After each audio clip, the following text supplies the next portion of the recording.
Engaging celebrity interviews. Exciting updates from Christian filmmakers. Movie reviews so you can choose your movies wisely. And so much more here on Faith on Film with Isaac Hernandez and Holly McClure.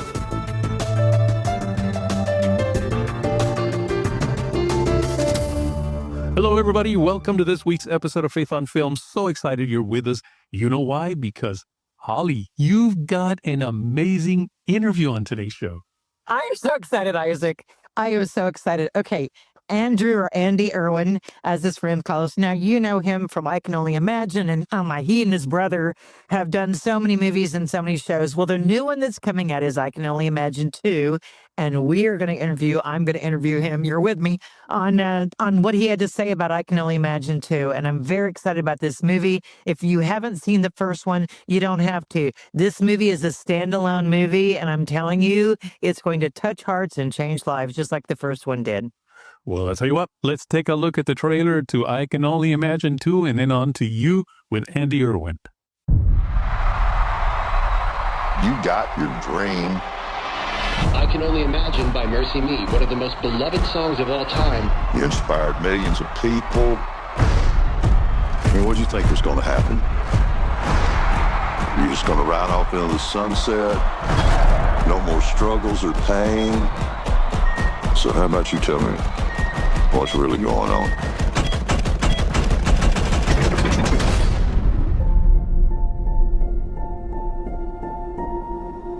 All these years later, seems we find ourselves at the crossroads. They say sometimes you win some, The question is, sometimes you lose some. are we still headliner material?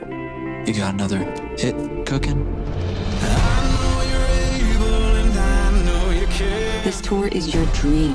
It's our dream. I'm Tim. I'm Bart's warm-up. This is my first tour, you know? It's my first tour, too. When did accountant Bart show up? I don't know, man. About the time I invited my diabetic kid along on this writer's block-inducing make-or-break tour. Worried I might break him. Or he just might fix you. I just want to write something that helps people. Through the pain we all go through, you will never understand what I'm going through. Gratitude. Grief. Finding a way to hold them, both. God is in fire. And it is beautiful. This song needs you.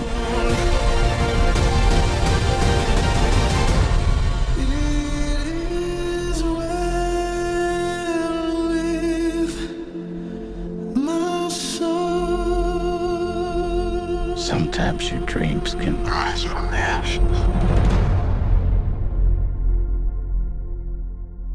Let's talk about the fact that you had so much success with I Can Only Imagine.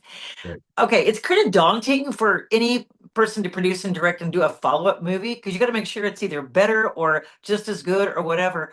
You know, what was it about this story that made you go, yeah, this is going to work? You know, I was resistant to it. I resisted it for a while. I was like, I don't want to go back to Imagine unless I have a reason to. Uh-huh. I had seen so many sequels go and kind of worship the original and just absolutely destroy it. And I just didn't want to do that. But when this story was brought to me by Cindy Bond, who was the original producer, along with Brent McCorkle, who co-directed this one with me, they just said, do you know the story of Even If? And I was like, no, I don't. I know the song, but I don't know the story. And they walked through Bart's journey as a father of now, how do I give my son what was never given to me? And what happens if happily ever after breaks, or you get everything you ever dreamed of, and then the crowd goes home, the applause stops, and life goes back to being hard. Where's God in that? And that question grabbed me, and I was like, huh, that's interesting. And so we just kind of began to explore it. I was like, hey, they were like, this is kind of like the spiritual sequel to I Can Only Imagine. And I was like, no, that's the literal sequel. We can get that made tomorrow. And so I signed on to co-direct it. We built it out together. And the story is just a beautiful, expansion of what the first one was. And the first one was a father-son story, but a son towards his father. And now it's Bart as a father towards his son. And it's just a beautiful mirror image of the first one. And when we tested it, we were nervous. we did the screen test with all the audience. And what it came back with is the first movie was our highest testing movie of all time. So that was a Yes. 96 it scored. It was a 96 of the audience. This one scored a Yes. 97. And Wow. so it was exciting. So I just think the audience is in for the sequel you didn't know you needed. So it's a treat. Exactly. And the themes are resonating. Yeah. Like you said, the first one was him coming to terms with his father, but I love how you use flashbacks from the first to remind him. And he's like, I'm failing as a father. Now I'm the one failing. It's happening to me. And that father-son relationship, but it's about friendships. It's about the difference of going through the gratitude and grief at the Right. same time. And so there's several different themes running in this movie. And do you think that's what's connecting with audiences as well? Because it's Yeah. so true. We're taught as Christians, just pray and you can overcome. Well, when you have a family member die, or dealing with cancer, you're dealing with, Yeah. it's not that easy to go, yes, okay, I'm going to be Yeah. grateful, God, you know? 100%. It's that idea that that in the fire that you feel like, where is God in the fire, and he's in it with you, and it's beautiful. Yes. And there's just a gratitude that you can find in the middle of hard things. And that's what this movie is really about. And we explore it with Bart as a father, then also this new character, Tim Timmons, that Milo Ventimiglia plays, is amazing. And he gives this gift of, with his own journey and his own health struggles, is working on this song, even if doesn't know how to complete it, but he lives his life with gratitude, and that challenge to live in the tension between grief and gratitude, and that is really what this movie is about. And then the fatherhood backdrop is just a beautiful way to finish, this multidimensional look at fatherhood from the first movie to this. I love that John Michael was just like, oh Yeah, my gosh, just once again, yeah, I could listen to him sing all day. Literally, I could so good, sing, take anything and sing it. I mean, he's just phenomenal. I so good. love how you had Sophia from Outlander. Outlander. I mean, Yep. I don't know if people are going to recognize her, but that's Outlander. That's a Yeah. pretty big star. Yeah. Angela Johnson, the comedian, I'm Yep. like, I know her. I know that doctor. I know. And then I'm like, of Totally. course. So I love your cast, Yeah. but Milo. Yeah, Milo. how'd you get Milo? Milo. And what made you connect with him? Because honestly, the characters he's played in the movies he's done, which I followed all of that, with This Is Us Yeah. and everything. This is a very different turn for him, you It was know? a very different turn. And I think that's what attracted him to the role is he read the script, and then we had a Zoom, and I just said, "What did you think?" And he's like, "I want to become Tim." He's like, "I'm obsessed with Tim Tim. Wow. I like how he sees life, and I get him." Wow. And he said, "I want to really transform." And I said, "Like, how much transform?" He's like, "I'll shave my head, whatever you want to do." And I was like, "Really?" I was like, "Okay." So when he signed on, it just became a big movie. And he Yes. did all the work, worked really hard at learning guitar, learning to play all the other instruments, worked on his singing, did all the different things that could really become the character. And then the day came for it was D-Day. And and Milo's one of the, best looking men on the planet. And everybody that's been in love with him since Gilmore Girls. I'm sure And Tim was happy too. yeah, yeah, exactly. Yeah, it was funny. It was funny. Bart was giving John Michael a hard time. He's like, they get one of the best men and looking men in Hollywood to play Tim, and I get you. And he's like, "Whoa, buddy, you started eating way longer before they cast me." And so, and but Milo came in, and that day we went to go, and we had to go cut his hair, and we cut it short, and it was like military cut short. And I was like, "What do you think?" He's like, "It needs to go shorter." I was like, "We're gonna get yelled at for this." And he's like, "Own the consequences." And I gave him a high five. He's like, "Own the consequences." I was like, "Take it all off." So they cut his hair, and then we got done with it. I took a picture of him, and I went around to the wardrobe trailer and to the makeup trailer, and I asked each of the people there. I was like, each of the ladies, I was like, "Is he still good looking?" They're like, "Oh, he just got better looking." They started fanning themselves. I was like, "Okay, we're in good shape. We're fine." But he just brought life to this story, and He did. it's a special performance, and I'm so proud of him. It is. And did he really sing and play in front of all those people? Because I'm sorry, as an actor, it's one thing when you're with your crew and you're on a set. It's a whole other thing when you're performing in front of people, Yeah, he did. He had to learn how to play the guitar, and the other thing is he had to learn how to play guitar while also playing that kick drum all at the same time. Oh, wow. And Oh, so he wow. had to figure out how to do all of that in front of 3,000 people. And then with the singing, he took voice lessons, worked really hard, and wanted to honor exactly Tim's voice. So we did this blend where he did a lot of his own singing, and then we blended it with the actual Tim Timmons, and so we kind of did a blend of their voices so it sounded authentic. But he did all the work. I was really proud of him. Wow. Okay, Red Rock, you did this concert at Red Rock, which is where Mercy Yes. Me played. Uh, Tell us a little bit about that, because that was interesting. It wasn't like, oh, you got to go there for 2, 3 days and shoot it, No, right? we had 3 hours, 3 hours, which is insane. Like, It's insane. when they were like, we're like, guys, we need to film this movie at Red Rocks. They're like, guys, do you understand that it's booked for 3 years in advance? It is at a high altitude. Nobody's ever filmed there like that. And you want to film it all in 3 hours? And I was like, yes, yeah, we do. And Wow. so it was one of those things where everybody's like, it's impossible. It's like, no, it's necessary. And like one of my favorite lines from the movie Interstellar is necessary. And so uh, we got out there. We got a date. Mercy Me was able to book a date in April. We had been on a waiting list for a while.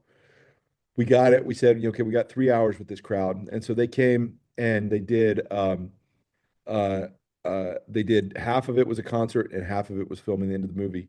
We filmed with 6 cameras plus a drone. Uh, uh, and they had this moment where we only had enough time to do one take per setup and just had to execute flawlessly. And we got to the end of it, and every shot was perfect. Oh, And there's footage of me on my social media where I'm losing my ever living mind because I'm just yelling and screaming, "We got it! We got it! This is amazing!" And so Brent and I were so proud of the team. Johnny Durango, our direct photography, and Adam Worth, our first AD. Everybody just executed, and the crowd just went with us. We had 9,000 extras. wow. And so when it got to that big chorus, when everybody stood to their feet, they did that impromptu on their own. And it was just a moment. No, And for real. They stood up like that. I thought, oh man, what a great cue for everybody's. no, they Wow. did it on their own. They did it on their own. So there wasn't a more fitting place on the planet to end the I Can Only Imagine franchise. And I'm so glad that we got to do it at Red Rocks. Wow, that I love knowing that behind the scenes story. That is so God, because I would be so nervous. I'm sure you Oh, were, as a oh, director, to know you've got a 3 hour limit. yeah. And there was a lot of the movie at the end. It's not like it's a quick scene. I No, mean, it was it 20 minutes of the film. 20 minutes of the film that we had to shoot in 3 hours. and the climactic part of the film. Yes. Yeah. It was The on payoff paper, song. it was it absolutely when we went into it, I was like thinking I've been privately talking with my inner circle. I was like, I give us only a 20% chance of this working. It's like it's a good chance this falls apart. But God was with us that Wow. night and the team executed and it's a beautiful end of the movie. Wow. Wow. I know you've been getting rave reviews from Christians and people, but how about secular press? Have you passed the test yet? Because you're one of the few people, along with Spielberg and a few others, who've had that highest rating, the 97%, 96%. I mean, that's an award to be proud of that you got with the critics, because I critics are not kind. Yeah, I'm way behind Spielberg on that list for sure. But yeah, we the one that I love the most is that where we are on par with Steven Spielberg is the A plus cinema score, and that's just Yes. the fact that Yes. that's the fact that the audience really loves the experience we're giving in them in the theater, and they all have that Yes. communal experience. And so I'll pick the audience every time. But the thing that's powerful that's been happening with the stories that I've been a part of, but also the ones we produced, like last year with Best Christmas Pageant Ever, or Ordinary Angels, or Whitebird, or Jesus Revolution, is that more and more the critics are giving stories of faith a fair shot. Yes. And I think, where hope was considered, idealistic or earnest or cheesy 15, 20 years ago, in this world that has been very hopeless, it's kind of become an anthem of, it's been a rebellious kind of stance of, no, we're going to promote Yes. hope. And so as a result, it's kind of seen more counterculture, which I guess is a good thing. But the critics have been very kind to our stories. And uh, Best Christmas Pageant Ever that Dallas Jenkins did with us last year got Yes. Yes. it was in the 93%, I think, on Rotten Tomatoes with secular press or secular critics. So, I don't know. I don't want to jinx it, but I do feel like this one is worthy. I feel like it's a better film than the original. Yes. And so I'm excited. I say, bring it on. Let's do it. I'm excited too to see. And to that point what you were talking about, listen, I've been following you guys since October baby Oh, 2011. Okay. take that. I've all your movies interviewed, followed them and seen and just knowing what the culture was for Right, years in Hollywood Christian films. I mean, you were doing good if you got anybody to pay attention to it. right, Well, right. of course, you and I know you're modest about this, but honestly, you and John are really a big part of the Kendrick brothers, you guys, Kingdom Story, what you've come in and done in shifting this and changing it because you're delivering like I can only imagine. I think people paid attention to what, well, it's really a good movie. It's quality, it's well made, it looks good, it's not cheesy, not bad lighting, not bad acting. Yeah. It all comes together, you know what I mean? And I mean, I just applaud you for making these changes. So you're right. I think they are respecting. Plus, you know what? House of David, what you're doing, you guys are making money for Hollywood, right? But that's the thing that's been interesting is Hollywood's not as much an evil empire as it is just a business. Yeah. And I think the reason why we lost our seat at the table for years is just because as Christians we stopped taking our business to them, and we stopped buying tickets, and so as a result they took us for granted. But I think there's been this interesting movement, and thank you for all the kind things. I appreciate you saying this. Oh, absolutely. No, I always say that Isaac and I always tell that people, this is the standard now. You got to meet this standard because otherwise, it's really, it's been met. You're kind. You help my fragile ego, but there was a group of us in 2004 when Mel Gibson did The Passion of the Christ. Yes. There was a group of us as filmmakers that we were all just getting our start and trying things that we were like, well, why can't we do that? And so, we had a lot of work to do to figure out how to do it well. And so, but there was a group of us that we all started in proximity. It was my brother and I, it was the Kendrick brothers, Dallas Jenkins. Yes, Dallas, yes. Devon Franklin. It was Alejandro Montverde that did Sound of Freedom. Yes. John Gunn, Brent McCorkle. We all started in the same kind of. Yes. And to see, now 20 years later, that group of people have all found their individual voices. And so what my brother's been doing with House of David, what Dallas has done with The Chosen, what Alejandro did with Sound of Freedom, and Devon with Miracles from Heaven, and the Kendrick brothers with all their moves at the Forge. Yes. There's been this movement of people finding their voices, and the quality has gotten really good. And so I think it's just part of a bigger tapestry of people that are doing faith stories. And I'm just grateful to be a part of that. But the thing that was the extra component on the other side is we could try to do our humble little stories all day long. But if the audience doesn't show up, the industry doesn't give us a shot.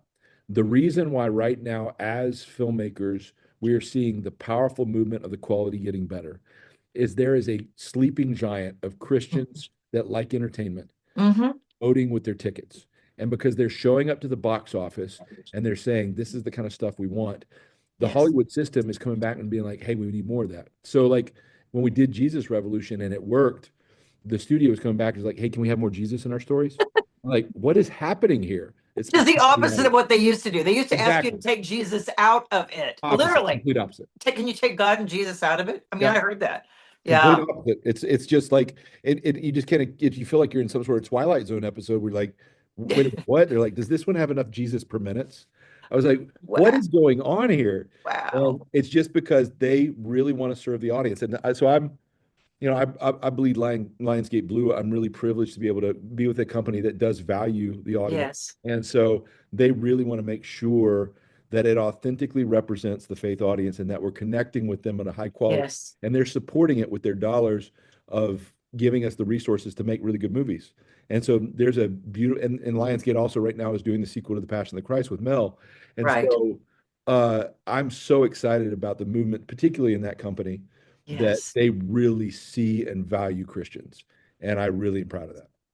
I am too. And I think also to play into what you're saying, especially in this last year or two, the Charlie Kirk phenomenon and the young people that have like swelled up to say, we want faith. We want to be proud of our faith. We want to stand for it.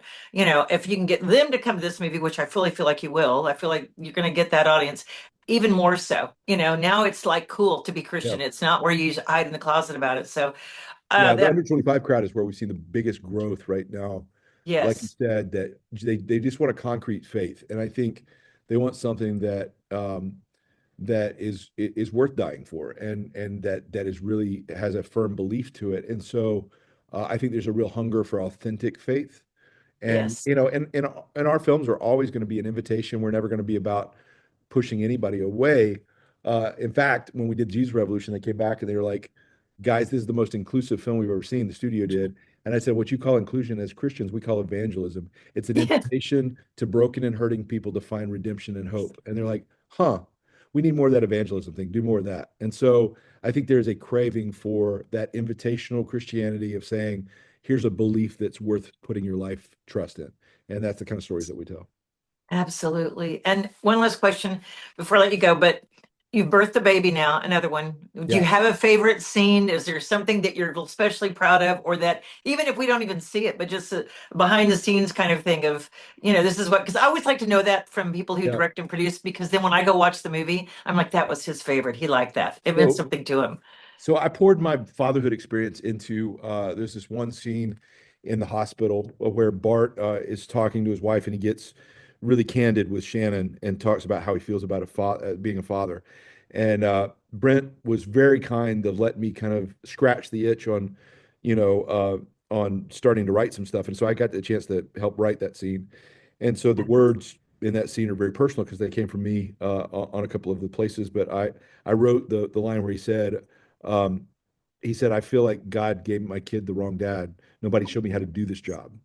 And I think God gave our kid the wrong dad, like I'm the wrong one.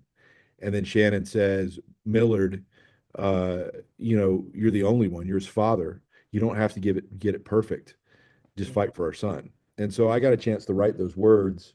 And I just am really, really proud of that, just because I think as men in particular, that we fake it so much of the time of when we don't feel competent as a father, we kind of put on this mask or I guess this armor of like, we don't feel things.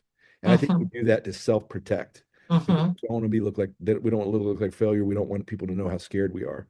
Right. But when we did the test screening, there was this one lady that was a little bit opinionated on the front row. And she said, I love the movie, but I wish Bart would get his act together. He's had 15 years how to learn how to be a dad. Why don't you just figure it out? And it got quiet and tense for about 30 seconds. And then there was this one man about 4 or 5 seats down, he's probably 45 years old. He raised his hand. He said, I don't want to cause a fight, but that's exactly how I feel. And about 5 or 6 other men were like, me too, me too, me too. And I'm like, if we can get permission to the fact of being able to say, hey, I'm terrified, but I'm willing to do this job imperfectly because I'm going to fight for my kids. And I'm going to be the father. I think if we had men that stopped being cowards and started being dads, I think it'd do the world a lot of good. And that's going to resonate with men, because it's usually the women that drag their men to the movie to see it. And sure. they're like, okay, I'll go see this because you want to see it. For sure. But if you can get in there and get them engaged and where they're all connecting, and I know you're right. My son's, 42, and he's talking about his teenager who's 19 and just went through some stuff with him. And he goes, I mean, I've had to step up. And it was so easy for a few years doing the baseball and the easy stuff. I've had to really step up now because we're getting into the adulthood thing. So it's true. Yeah, it's true. It's what you go through. Oh, I just love talking with you. We've had such a great conversation. Thank you. I'm excited about this movie, and I know it's going to do so well. And anything that you've got going, maybe that you can talk about projected now, or another project? We've got some other stuff that's coming out soon, or that's going to be going to production soon. Some of it I can talk about, some of it I can't. We are going to go back to some worlds that we've developed before. And let me just say that I Can Only Imagine is not going to be the only sequel in Kingdom World, but I can't say which one or what else we're doing there. We're also doing another music movie. We're doing the Ann Wilson story, which is the story of My Jesus, the song My Jesus. Yes. So we're producing that one for an amazing director named Kay O'Egan. And so that one will go into production later this year. Okay. And, I'm working on my Navy SEAL movie, Fearless, based on the New York Times bestselling book. And so that's the next thing that I'll be directing. And then I got a couple other things that aren't quite ready to announce, but we're always up to no good making stories. So they fooling somebody, letting us tell more stories. No, it's well earned. I know your dad, and your dad talks about how you have to be in the business for 20 years before you're going to make it. He That's told it. me I that heard it well. story, and I know that Heard it you well. know that. And now God is blessing you because you're blessing so many, and the stories are touching people's lives. And I can't wait to see the follow up. And I love the two in this movie. I just got to say, folks, you touch on the story about it as well. And I Yes. love how you brought that old hymn up and out, Yes. which is part of it. So for people like me who grew up singing that song and those hymns and stuff, I think you get all audiences there. So yay, keep putting those in. God bless you and everything you're doing, Andy. We just so appreciate you, and thanks for being with us today. You're good friend, Holly. Thanks. Great. Love you, dear friend. Thank you. Appreciate you. Thanks, Thank pal. you. Good Appreciate seeing you too. Wow, Holly. I'm going to say that may be one of your best interviews ever. That was truly exciting. Yeah. Thanks, Isaac. I know. Well, Andy, it's all Andy. My gosh. Everyone knows Andy. I mean, like I said, he's done movies with his brother and they've done for years, but this one really was special. And I always like to talk to the producers, directors to get the behind the scenes stories, and even more with Andy because, and Isaac, we've been reviewing their movies for years from October Baby on. We've been interviewing them and talking about their movies and their films. But, to hear him say, for instance, how back in the day, that they all sat around, the Kendrick brothers and Dallas Jenkins and Devon Franklin and others, saying, what can we do? How can we step up after the passion? How can we step up and make it better? I love hearing his story about that. And just his insight on Red Rock and shooting that. I didn't know 3 hours that they shot, to have to shoot. I mean, that was the concert. They only had 3 hours. To shoot a movie, folks, usually 3 hours or you prep the scene and you do it and it's, I mean, that's like for one scene usually. So the fact that they did the last 20 minutes of the film, wow, this is a film, I'm telling you. And then I loved hearing about it as well, and how he tagged that at the end of the song, Even If, and how that song touched so many people. So anyway, I'm just saying this is a movie that once again, he's done it again. And sometimes, like he said, follow-up movies, they've got to be better or, why do it? But this is truly a standalone movie. Yeah, it shows flashbacks. So if you didn't see the first, don't worry about it. You'll get the story from the flashbacks. But this one is that father-son relationship. It's just so much more. And I think Andy should be so proud. And he's already working on other projects. They're in their prime. Their father, Erwin, said to them, Hank told me this story. He said to them, you have 20 years, give it 20 years. And then at the end of 20 years, you should be where you want to be as far as, reaching. Well, they've been in the business for 20 years when they did I Can Only Imagine, the first one. And it has just taken off. God is just blessing them. I love seeing it. That's wonderful. And one other exciting thing that he said was how Hollywood back in the day was like, they didn't want anything to do with Jesus stuff. Now they're like, can you put more Jesus into there? Yes, they're actually asking for Jesus. What does that happen in Hollywood? I'm telling you, maybe they're learning their lesson, Isaac. Maybe they're learning their lesson. Well, I'll tell you what, that's it for today. And I'm so excited we had such a wonderful show today, Holly. We did. Thank you. God bless you guys for watching. Tune in and share the interview with your friends. They're going to want to see it. That's right. Don't forget to check out our website, faithonfilmtv.com. That's faithonfilmtv.com. Until next week, take care now. Write to us at faithonfilmtv@gmail.com. That's faithonfilmtv@gmail.com. And follow us on Facebook, Instagram, and X at faithonfilmtv. Also, visit our website, faithonfilmtv.com. That's faithonfilmtv.com, where you'll find links to all of our past shows and much more.